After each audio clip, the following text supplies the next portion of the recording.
2005 ಸ್ವಾಮಿ ಚಿತ್ರದ ಮೂಲಕ ದರ್ಶನ್ ಅವರಿಗೆ ಪರಿಚಯರಾಗಿದ್ದಂತಹ ಮಲ್ಲಿಕಾರ್ಜುನ ಸಂಕನಗೌಡ ಅಲಿಯಾಸ್ ಮಲ್ಲು ಅವರು ಸದ್ಯಕ್ಕೆ 7 ವರ್ಷಗಳ ವನವಾಸ ಮುಗಿಸಿ ಮತ್ತೆ ಪ್ರತ್ಯಕ್ಷರಾಗಿದ್ದಾರೆ. ಸೊ ಈ 7 ವರ್ಷಗಳಲ್ಲಿ ಸಾಕಷ್ಟು ಅವರ ಮೇಲೆ ಆರೋಪಗಳು ಬಂದಿತ್ತು.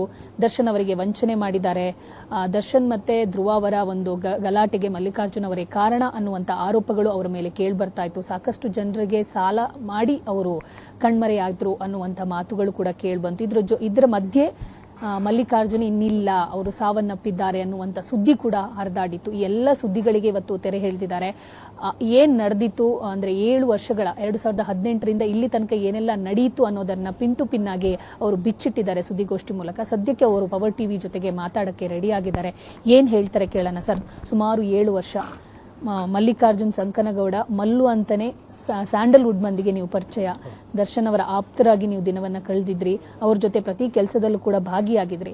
ಏಕಾಏಕಿ ಕಾಣೆ ಆಗ್ತೀರಾ. 2018ರಿಂದ ನೀವು ಎಲ್ಲೂ ಪತ್ತೆ ಆಗ್ತಾ ಇಲ್ಲ, ಸಡನ್ ಆಗಿ ಮಾಯ ಆಗ್ತೀರಾ. ಈ ಕ್ಷಣಕ್ಕೆ ಸಾಲನೇ ಕಾರಣ ಅಥವಾ ಬೇರೆ ಏನಾದ್ರೂ ಕಾರಣ ಇತ್ತಾ? ಸಾಲನೇ ಕಾರಣ. ನಾನು ಬೇರೆ ಏನು ಪರ್ಸನಲಿ ಏನೂ ಇರಲಿಲ್ಲ. ನಾನು ಬಿಸ್ನೆಸ್ ಹೆವಿ ಫೈನಾನ್ಷಿಯಲ್ ಕಮಿಟ್ಮೆಂಟ್ ಮಾಡ್ಕೊಂಡಿದ್ದೆ. ನಾನು ಮಾಡಿದ್ದೆಲ್ಲ ಬಿಸ್ನೆಸ್ಗಳು ಲಾಸ್ ಆಗಿದ್ದು, ಯಾವುದೂ ಕೈ ಹಿಡಿದಿರಲಿಲ್ಲ. ಕಮಿಟ್ಮೆಂಟ್ಗಳು ಭಾಳ ಆದಾಗ ನನಗೆ ಅದನ್ನು ಹ್ಯಾಂಡಲ್ ಮಾಡೋಕ್ಕಾಗಲಿಲ್ಲ. ಆ ಪರಿಸ್ಥಿತಿಯಲ್ಲಿ ಅದೆಲ್ಲ ಫ್ಯಾಮಿಲಿಗೂ ಗೊತ್ತಾಯ್ತು ವಿಷಯ. ಅವ್ರಿಗೆಲ್ಲ ತೊಂದರೆ, ನನ್ನಿಂದ ಅವ್ರಿಗೂ ತೊಂದರೆ ಆಗುತ್ತೆ ಅನ್ನೋ ಒಂದು ವಿಷಯ ಗೊತ್ತಾಯ್ತು ನನಗೆ. ಸೊ ಪಾಪ ನಾನು ಮಾಡಿರೋ ತಪ್ಪಿಗೆ ಅವ್ರು ಯಾಕೆ ಶಿಕ್ಷೆ ಅನುಭವಿಸ್ಬೇಕು ಅನ್ನೋ ಒಂದು ರೀಸನ್ಗೋಸ್ಕರ ಆ ಮೂಮೆಂಟನ್ನು ನನಗೆ ಹೆಂಗೆ ಹ್ಯಾಂಡಲ್ ಮಾಡಬೇಕಂತ ಗೊತ್ತಾಗಲಿಲ್ಲ. ಆ ಟೈಮಲ್ಲಿ ನನ್ನ ಬುದ್ಧಿ ಮಂಕ ಬಡ್ದಿತ್ತು. ಅನಿವಾರ್ಯವಾಗಿ ನಾನು ಆ ಟೈಮಲ್ಲಿ ಊರು ಬಿಡುವಂಥ ಪ್ರಸಂಗ ಬಂತ ಮೇಡಮ್. ಸರ್, ಒಂದಲ್ಲ ಎರಡಲ್ಲ, ಸುಮಾರು 8 ಕೋಟಿ ಸಾಲ ಮಾಡಿದ್ರಿ ಅನ್ನೋ ಸುದ್ದಿ. ಸೊ ನೀವು ಮಾಡಿರುವಂತಹ ಸಾಲಗಳೆಷ್ಟು? ನಿಮಗೆ ಈ ಚಿತ್ರರಂಗದಿಂದ ಸಿಗಬೇಕಾದಂತಹ ದುಡ್ಡೆಷ್ಟು? ನಾನು ಅದೇ 8 ಕೋಟಿವರೆಗೂ ಸಾಲ ಮಾಡಿದ್ದೀನಿ, ಹೆಚ್ಚು ಕಡಿಮೆ 8 ಕೋಟಿವರೆಗೂ ಮಾಡಿದ್ದೀನಿ ಮೇಡಮ್. ಎಲ್ಲರನ್ನು ಭೇಟಿಯಾಗಿದ್ದೀನಿ. ನಾನು ಯಾರ್ಯಾರು ದುಡ್ಡು ಕೊಡಬೇಕಾಗಿದೆ, ಯಾರನ್ನ ಅರೌಂಡ್ ಒಂದು ಒಬ್ಬೊಬ್ರಿಗೆ ಒಂದೊಂದು ಅಮೌಂಟ್ ಇದೆ. ಒಬ್ಬರಿಗೆ 5 ಲಕ್ಷ ಇರ್ಬೋದು, ಒಬ್ಬರಿಗೆ 10 ಲಕ್ಷ ಇರ್ಬೋದು, ಒಂದು 50 ಲಕ್ಷ ಇರ್ಬೋದು. ಫಿಲ್ಮ್ ಕಮಿಟ್ಮೆಂಟ್ಸ್ ಅವೆಲ್ಲ ನಮ್ಮ ಫ್ರೆಂಡ್ಸಲ್ಲೂ ಒಂದಿಷ್ಟು ಜನ ಕೊಟ್ಟಿದ್ದಾರೆ. ಎಲ್ಲರೂ ಒಂದು 20+ ಮೆಂಬರ್ಸ್ ಇದ್ದಾರೆ. ಎಲ್ಲರೂ ಮೀಟ್ ಆಗಿದ್ದೀನಿ. ಒಬ್ಬರು ಇಬ್ಬರನ್ನು ಮೀಟ್ ಆಗಿಲ್ಲ ಅಷ್ಟೇ, ಎಲ್ಲರೂ ಮೀಟ್ ಆಗಿದ್ದೀನಿ. ಓಕೆ ಸರ್, ಎಷ್ಟು ಜನರಿಂದ ನಿಮಗೆ ಬರಬೇಕು ದುಡ್ಡು?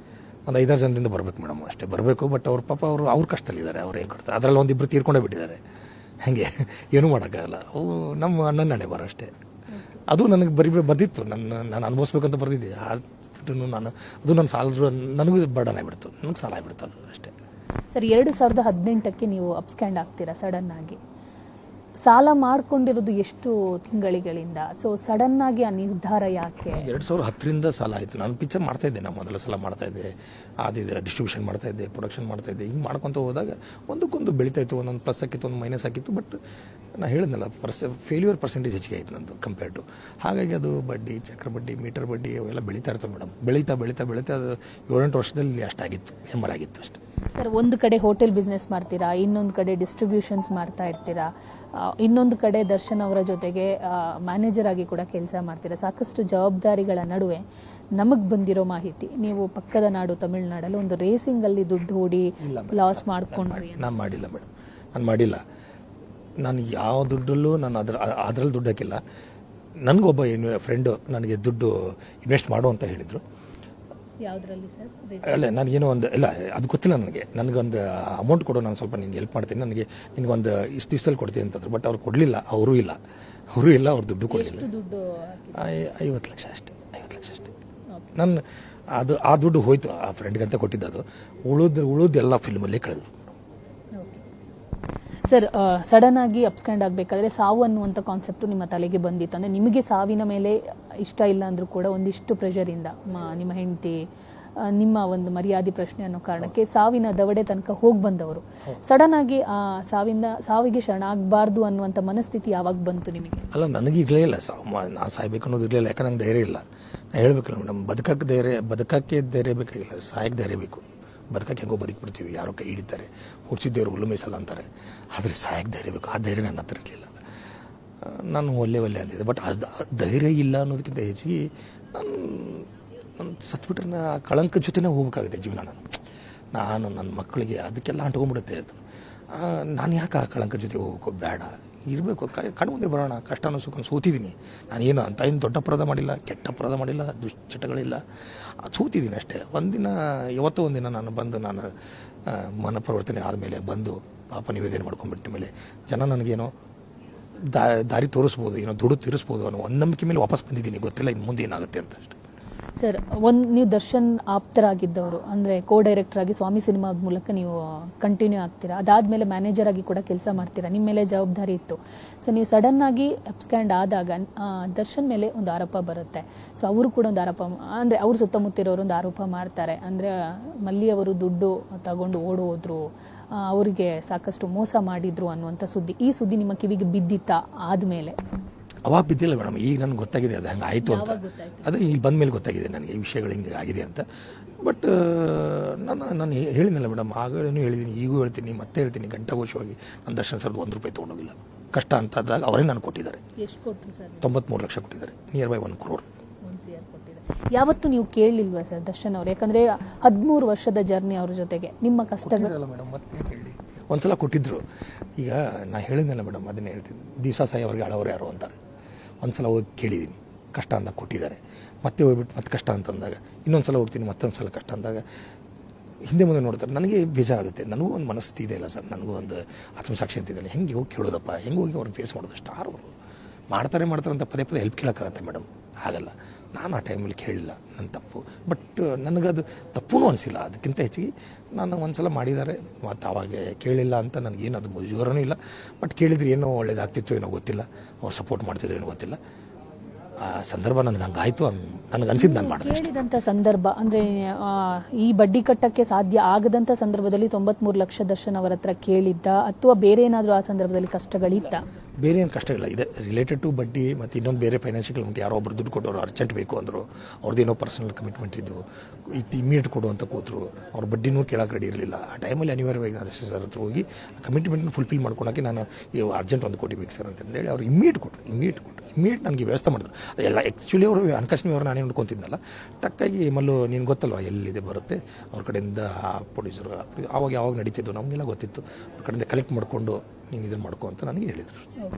ಇನ್ನೊಂದು ಕಡೆ ಇನ್ನೊಂದು ಆರೋಪ ಬರುತ್ತೆ, ನೀವು ಅಬ್ಸ್ಕ್ಯಾಂಡ್ ಆದಮೇಲೆ ಪ್ರೇಮ ಬರಹ ಚಿತ್ರದ ಒಂದು ವಿಚಾರಕ್ಕಾಗಿ ಧ್ರುವ ಮತ್ತೆ ದರ್ಶನ್ ಅವರ ಮನಸ್ತಾಪಕ್ಕೆ ಮಲ್ಲಿಕಾರ್ಜುನ ಕಾರಣ ಆದ್ರು ಅನ್ನುವಂಥದ್ದು, ದುಡ್ಡಿನ ವ್ಯವಹಾರಕ್ಕೆ ಇದು ಆಗಿರೋದು ಅನ್ನುವಂಥದ್ದು ಕೂಡ ಬಂತು. ಸೊ ಇದು ನಿಮಗೆ ಗೊತ್ತಾಗಿದ್ದು ಯಾವಾಗ, ಅಥವಾ ಇನ್ನೂ ಗೊತ್ತಿಲ್ವಾ ಈ ವಿಚಾರ, ಹೇಗೆ? ಇದು ನಾನು ನಿಮ್ಮ ಮೀಡಿಯಾ ಮೂಲಕನೇ ಈ ವಿಷಯ ಗೊತ್ತಾಗಿದೆ. ಬಟ್ ಇದು ನನಗೇನು ಎಂತ ಇದ್ರ ಬಗ್ಗೆ ಡೀಟೇಲ್ಸ್ ಗೊತ್ತಿಲ್ಲ ಮೇಡಮ್. ನಾನು ತಿಳ್ಕೊಬೇಕು. ನಾನೇ ಧ್ರುವ ಸರ್ಜನ್ ಭೇಟಿದ್ದೀನಿ, ನಾನೇ ದರ್ಶನ್ ಸರ್ ಬಂದ ಮೇಲೆ ಕೇಳೋಣ. ಬಟ್ ನನಗೆ ಇದ್ರ ಬಗ್ಗೆ ಗೊತ್ತಿಲ್ಲ ಮೇಡಮ್. ಪ್ಲೀಸ್ ಇದನ್ನು ಕೇಳಕ್ಕೆ ಹೋಗ್ಬೇಡಿ ನನಗೆ. ಇನ್ ಕೇಸ್ ನೀವು ಧ್ರುವ ಅಥವಾ ಅರ್ಜುನ್ ಸರ್ಜಾ ಅವ್ರನ್ನ ಭೇಟಿ ಆಗೋ ಸಂದರ್ಭದಲ್ಲಿ ಈ ವಿಚಾರಗಳ ಬಗ್ಗೆ ನೀವು ಕ್ಲಾರಿಫಿಕೇಶನ್ ತಗೋತೀರಾ, ಹೇಗೆ? ಕೇಳ್ತೀನಿ. ಅವ್ರು ಹೇಳ್ತಾರೋ ಗೊತ್ತಿಲ್ಲ, ಕೇಳ್ತೀನಿ. ಇಷ್ಟಂತೂ ನಿಜ. ಸರಿ, ಈ 7 ವರ್ಷ ನಿಮ್ಮ ಜೀವನ ಹೇಗಿತ್ತು? ಯಾಕಂದ್ರೆ ನೀವು ಹೇಳಿದ್ರೆ ಆಗ್ಲೇ ಕೂತಾಗ ಬೇರೆ ಬೇರೆ ಕಡೆ ಕೆಲಸ ಮಾಡಿದ್ದೀನಿ, ಹೋಟೆಲಿಂದ ಹಿಡಿದು ರೆಸಾರ್ಟಲ್ಲೂ ಕೂಡ ನಾನು ಕೆಲಸ ಮಾಡಿ ದುಡಿತಾ ಇದ್ದೆ ಅಂತ. ಆ ಟೈಮ್ ಒಂದು 2005ರಿಂದ 2018 ತನಕ ನಿಮ್ಮ ಲೈಫ್ ಲಕ್ಸುರಿ ಆಗಿತ್ತು. ಬಟ್ ಆ ಒಂದು 7 ವರ್ಷದ ಪರಿಸ್ಥಿತಿ ನೆನೆಸಿದಾಗ ಹೆಂಗನ್ಸುತ್ತೆ ಸರ್? ನಾನು ಒಂದೊಂದು ದಿನನೂ ಸತ್ತು ಬದುಕಿದ್ದೀನಿ ಮೇಡಮ್, ಅಷ್ಟೇ ಸಿಂಪಲ್ ಹೇಳ್ಬೇಕಾದ್ರೆ. ಒಂದೊಂದು ದಿನನೂ ಸತ್ತು ಬದುಕಿದ್ದೀನಿ, ನೋವಲ್ಲಿದ್ದೆ. ಬಟ್ ಆದರೂ ನಾನು ಮುಂದೆ ಕೆಲಸ ಮಾಡಿದ್ರಿ ಸರ್? ಯಾವೆಲ್ಲ ಊರಿಗೆ ಹೋಗಿದ್ರಿ? ನಾವು ಊರ ಹೆಸರು ಭಾಳ ನನಗೆ ಎಲ್ಲ ಕಡೆ ಹೇಳಿ, ಕೆಲವು ಊರು ದೊಡ್ಡ ದೊಡ್ಡ ಸಿಟಿ ಹೆಸರು ಆದರೆ ಹೇಳ್ಬೋದು. ಸಣ್ಣ ಪುಟ್ಟ ಊರಲ್ಲೂ ಇದ್ದೆ ನಾನು, ಆ ಹೆಸರುಗಳನ್ನ ಹೇಳೋಕ್ಕಾಗಲ್ಲ. ಬಟ್ ಜಾರ್ಖಂಡಲ್ಲಿದ್ದೆ, ರಾಂಚಿಯಲ್ಲಿದ್ದೆ, ಕೋಲ್ಕತ್ತಾದಲ್ಲಿದ್ದೆ, ಬಿಹಾರದಲ್ಲಿದ್ದೀನಿ, UPಯಲ್ಲಿದ್ದೀನಿ, ನೇಪಾಳದಲ್ಲಿದ್ದೀನಿ. ನೇಪಾಳದಲ್ಲಿ ಹೆಚ್ಚಿಗೆ ಕಳೆದಿದ್ದೆ ನಾಲ್ಕು ಟೈಮ್. ನೇಪಾಳದಲ್ಲಿ ಭೈರವದಲ್ಲಿದ್ದೆ, ಲುಂಬಿನಿಯಲ್ಲಿದ್ದೆ, ಪೋಖ್ರಲ್ಲಿ ಒಂದಿಷ್ಟು ದಿನ ಇದ್ದೆ, ಕಠ್ಮಂಡಲ್ಲಿ ಒಂದಿಷ್ಟು ದಿನ ಇದ್ದೆ, ಜನಕಪುರದಲ್ಲೇ ಮೇಜರ್ ಟೈಮ್ ಕಳೆದ್ರು ನಾನು ಜನಕಪುರದಲ್ಲಿ. ಸರ್, ಸಾವಿನ ಮೇಲೆ ಅಂದ್ರೆ ಸಾವಿಗೆ ನಾನು ಶರಣಾಗಬೇಕು ಅನ್ನೋ ಮನಸ್ಥಿತಿ ಇಲ್ಲ ಅಂದ್ರು ಒಬ್ಬ ಮನುಷ್ಯನಿಗೆ ಸಾಲ, ಪ್ರೆಷರ್ಸ್ ಪ್ರತಿಯೊಂದು ಆದಾಗ ಡಿಪ್ರೆಷನ್ ಅನ್ನುವಂಥ ಒಂದು ಕಾನ್ಸೆಪ್ಟ್ ಬಂದ್ಬಿಡುತ್ತೆ. ನಿಮ್ಮ ಲೈಫಲ್ಲೂ ಡಿಪ್ರೆಷನ್ಗೆ ಹೋಗಿದ್ದಿದ್ಯಾ? ಎಷ್ಟು ದಿವಸ ಡಿಪ್ರೆಷನ್ ಅಲ್ಲಿ ನೀವಿದ್ರಿ ಅಂತ? ಮೇಡಮ್, ನಾವು ಊರು ಬಿಡಬೇಕಾದಾಗಲೇ ನಾವು ಸೋತಿದ್ದೀವಿ ಅಂತ ಅರ್ಥ. ಅದೇ ಡಿಪ್ರೆಷನ್ ಅಲ್ವಾ ಮೇಡಮ್? ಹೆಂಗಿದ್ರು ಅದು ಒಂಥರ ಟೈಪ್ ಆಫ್ ಡಿಪ್ರೆಷನ್ ಅಷ್ಟೇ. ಅದರಲ್ಲೇ ಬೇರೆ ಒಂದು number of mode of depressions are there. ನಂದು ಅದು ಒಂದು ಟೈಪ್ ಆಫ್ ಡಿಪ್ರೆಷನಲ್ಲೇ ನಾವು ಊರು ಬಿಟ್ಟಿದ್ದು. ಪರಿಸ್ಥಿತಿ ಹ್ಯಾಂಡಲ್ ಮಾಡೋಕ್ಕಾಗಲಿಲ್ಲ ಅಂತಂದರೆ ಅದೇ ಅಲ್ವಾ ಮೇಡಮ್?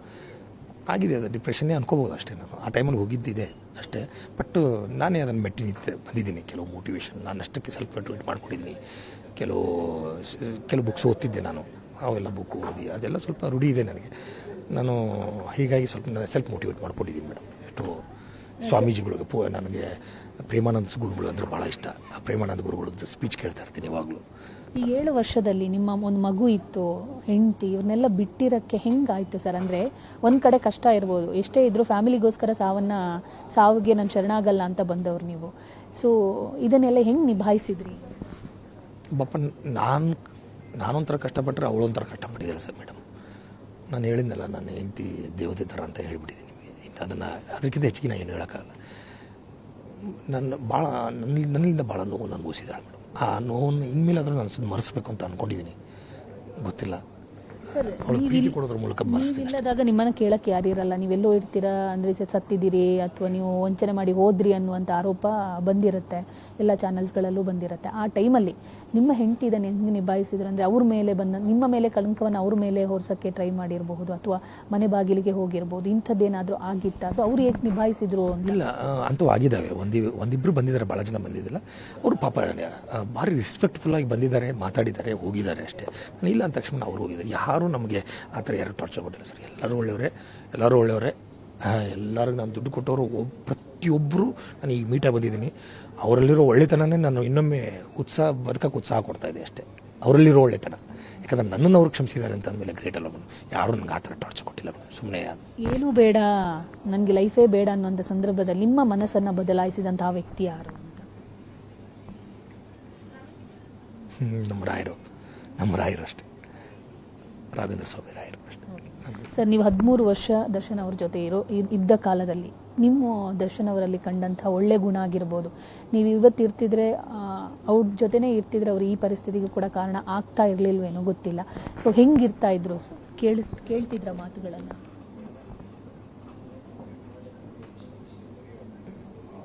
ಗೊತ್ತಿಲ್ಲ ಮೇಡಮ್. ಇದು ನಾನಂತೂ ನಾನು ಬೇರೆ ಕೆಲವು ವಿಷಯಗಳನ್ನ ನಾನು ಹ್ಯಾಂಡಲ್ ಮಾಡೋ ರೀತಿಯೇ ಬೇರೆ ಇತ್ತು. ಅವ್ರ ಜೊತೆ ಇದ್ದಾಗ ನಾನು ಮಾಡ್ತಿದ್ದೆ.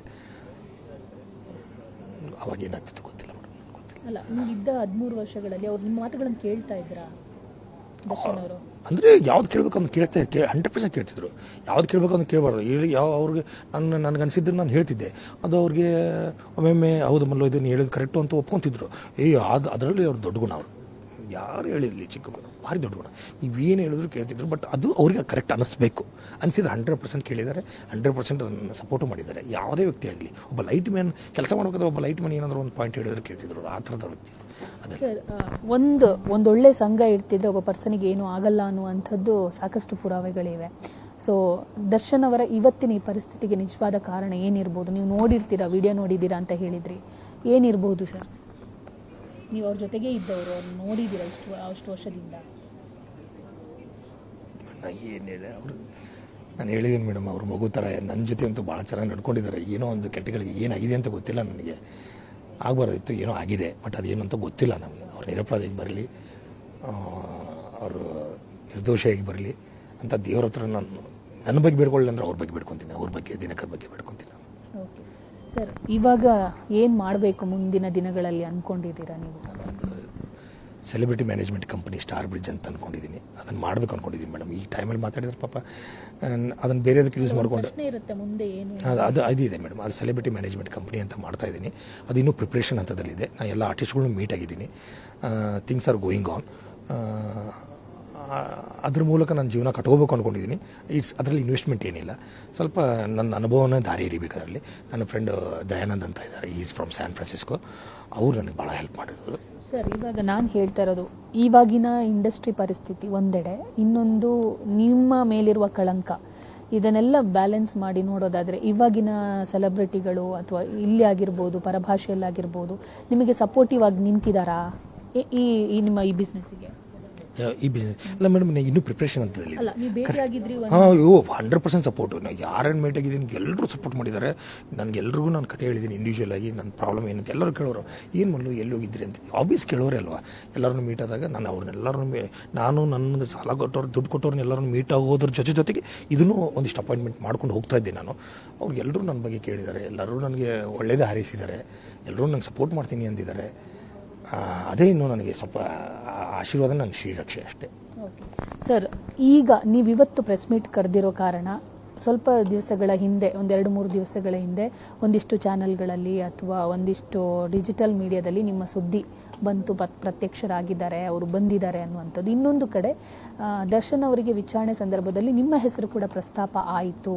ಸೊ ಆ ಸಂದರ್ಭದಲ್ಲಿ ಇದನ್ನು ಜಾಸ್ತಿ ಕೇಳಬೇಡಿ ಅಂತ ದರ್ಶನ್ ಅವರು ಹೇಳಿದ್ದಾರೆ ಅನ್ನುವಂಥ ಸುದ್ದಿ ಇದೆ.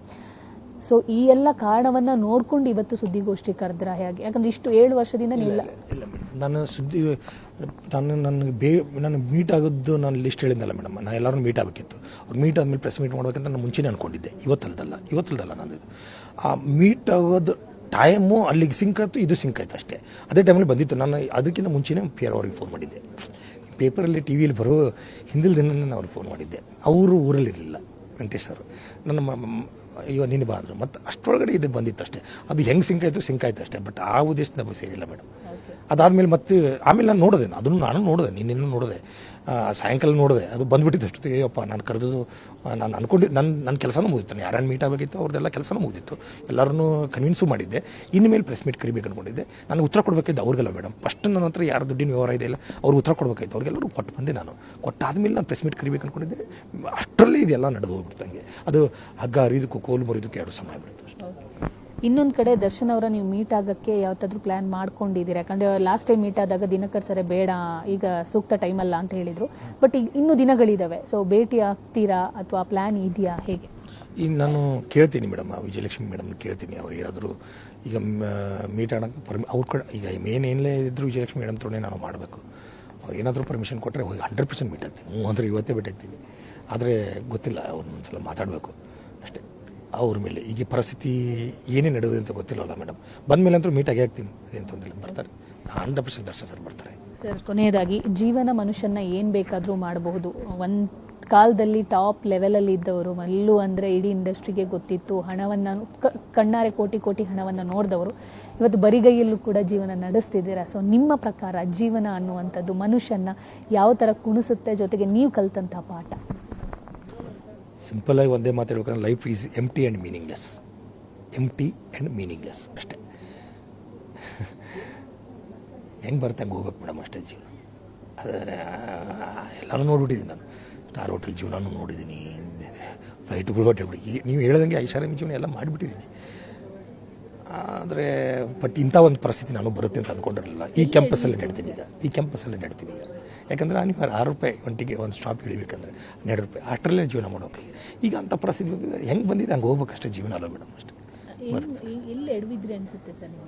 ಏನಿಲ್ಲ, ನನ್ನ ಟೈಮ್ ಚೆನ್ನಾಗಿರಲಿಲ್ಲ ಅಷ್ಟೇ. ಎಡವಿದ್ದೆ ಅನ್ನೋಕ್ಕಿಲ್ಲ. ನಾನು ಹಿಡಿದಿದ್ದು ಕೈ ಹಿಡಿದ್ಬಿಟ್ಟು ನಾನು ಒಳ್ಳೆಯವನೇ ಮೇಡಮ್. ನಾನು ಎಲ್ಲರೂ ಸಲ ತೀಸ್ಬಿಟ್ಟಿದ್ದೆ. ನಾನು ಮಾಡಿದ ಪ್ರಾಜೆಕ್ಟ್ಗಳು ಕೈ ಹಿಡಿದಿಲ್ಲ ಅಷ್ಟೇ. ನಾನು ಎಡವಿದೆ ಅನ್ನೋಕ್ಕಾಗಲ್ಲ. ನಾನು ಮಾಡಿದ ಪ್ರಾಜೆಕ್ಟ್ಗಳು ನಂದು ಕ್ಯಾಲ್ಕುಲೇಷನ್ ತಪ್ಪಿತ್ತು, ಏನೋ ಗೊತ್ತಿಲ್ಲ, ರಾಂಗ್ ಇತ್ತು, ನಾನೆಲ್ಲ ಲಾಸ್ ಆದೆ ಅಷ್ಟೇ. ಸರ್, ಮುಂದಿನ ಜೀವನ ನಿಮಗಾಗಿ ಬದುಕ್ತಿದ್ದೀರಾ ಅಥವಾ ಈ ಸಾಲವನ್ನು ಒಂದು ತೀರಿಸಬೇಕು ಅನ್ನೋ ಸಾಲಕ್ಕೋಸ್ಕರ? ಅದು ತೀರಿಸಿದ ಮರುದಿನ ಸತ್ರು ನಾನು ಖುಷಿಯಿಂದ ಸಾಯ್ತೀನಿ. ಸಾಲ ತೀರಿಸಿದ ಮರುದಿನ ಸತ್ರು ಖುಷಿಯಿಂದ ಸಾಯ್ತೀನಿ. ಅದು 1 ವರ್ಷದಲ್ಲಿ ಸೇರಿಸಲಿ, 2 ವರ್ಷದಲ್ಲಿ ಸೇರಿಸಲಿ, ಅದು ಮರುದಿನ ನಾನು ಸಾವು ಬರಬೇಕು ಅಂತ ದೇವ್ರ ಹತ್ರ ಬೇಡ್ಕೊತೀನಿ. ಅಲ್ಲಿವರೆಗೂ ನಂಗೆ ಸಾವು ಕೊಡಬೇಡ ದೇವ್ರೆ ಅಂತ. ಒಳ್ಳೆಯದಾಗಲಿ ಸರ್. ಕೊನೆಯದಾಗಿ ಪವರ್ ಟಿವಿ ಪ್ರೇಕ್ಷಕರ ಮೂಲಕ ನೀವಷ್ಟು 23 ಜನ ಸಾಲ ಪಡ್ಕೊಂಡಿದ್ದೀರಾ, ಅವರಿಗೆ ಏನು ಹೇಳಕ್ಕೆ ಇಷ್ಟಪಡ್ತೀರಾ ಅಥವಾ ನಿಮ್ಮ ಆಸೆ ಏನು ಅಂತ? ನನಗೇನಿಲ್ಲ, ಎಲ್ಲರೂ ಬಂದಿದ್ದೀರಿ, ನಾನು ಎಲ್ಲರೂ ಮೀಟ್ ಆಗಿದ್ದೀನಿ, ಎಲ್ಲರೂ ನಂಗೆ ಸಪೋರ್ಟು ಮಾಡಿದ್ದಾರೆ, ನಿಮ್ಮ ಮೀಡಿಯಾದವರು ಎಲ್ಲರೂ ಸಪೋರ್ಟ್ ಮಾಡಿದ್ದಾರೆ. ಮತ್ತೆ ನಾನು ನಿಮ್ಮ ಮುಂದೆ ಬದುಕಟ್ಕೊತೀನಿ. ಗೊತ್ತಿಲ್ಲ ದೇವ್ರು ಹೆಂಗೆ ದಾರಿ ತೋರಿಸ್ತಾನೆ ಅಂತ. ಕಷ್ಟನೋ ಸುಖನೋ ದುಡಿತೀನಿ. ಎಲ್ಲ ನಾವು ಅಂದ್ಕೊಂಡಂಗೆ ಆಗಲ್ವಲ್ಲ ಮೇಡಮ್. ತಾನೊಂದು ಬಗೆದರೆ ದೈವ ಒಂದು ಬಗೆಯಿತು ಅಂತಾರೆ. ನನ್ನ ಜೀವನದಲ್ಲಿ ಹಾಗೆ ಆಗ್ತಾ ಬಂದಿದೆ. ಗೊತ್ತಿಲ್ಲ, ಒಳ್ಳೇದಾಗುತ್ತೆ ಅಂದ್ಕೊಂಡು ಮುನ್ನಡೆ ಸಾಧಿಸ್ತಾ ಇದ್ದೀನಿ. ಒಳ್ಳೇದಾಗಲಿ ಅನ್ನೋದು ಅಷ್ಟೇ. ಆ ರೈಲ್ ಮೇಲೆ ನಂಬಿಕೆ ಅಷ್ಟೇ. ಓಕೆ ಸರ್, ನೋಡಿದ್ರಲ್ಲ, ಮಲ್ಲಿಕಾರ್ಜುನ್ ಸಂಕನಗೌಡ ಅವರು ಐಷಾರಾಮಿ ಜೀವನದಲ್ಲೂ ಇಡೀ ಇಂಡಸ್ಟ್ರಿಯನ್ನ ನೋಡಿದವರು ಇದೀಗ ಬರಿಗೈಯಲ್ಲಿ ಕೂಡ ಬಂದು ಮತ್ತೊಮ್ಮೆ ತಮ್ಮ ಇನ್ನಿಂಗ್ಸ್ ಅನ್ನ ಶುರು ಮಾಡಿದ್ದಾರೆ. ಏನೆಲ್ಲ ಸಾಲ ಪಡ್ಕೊಂಡಿದ್ದೀನಿ ಅದೆಲ್ಲವನ್ನ ತೀರಿಸಬೇಕನ್ನೋ ಹುರುಪಿನೊಂದಿಗೆ ಜೀವನವನ್ನ ಸಾಗಿಸ್ತೀನಿ ಅನ್ನೋ ಒಂದು ಭರವಸೆಯನ್ನ ಕೊಟ್ಟಿದ್ದಾರೆ. ಕ್ಯಾಮರಾ ಪರ್ಸನ್ ಜಯನ್ ಜೊತೆ ದೀಪಿಕಾ, ಪವರ್ ಟಿವಿ, ಬೆಂಗಳೂರು.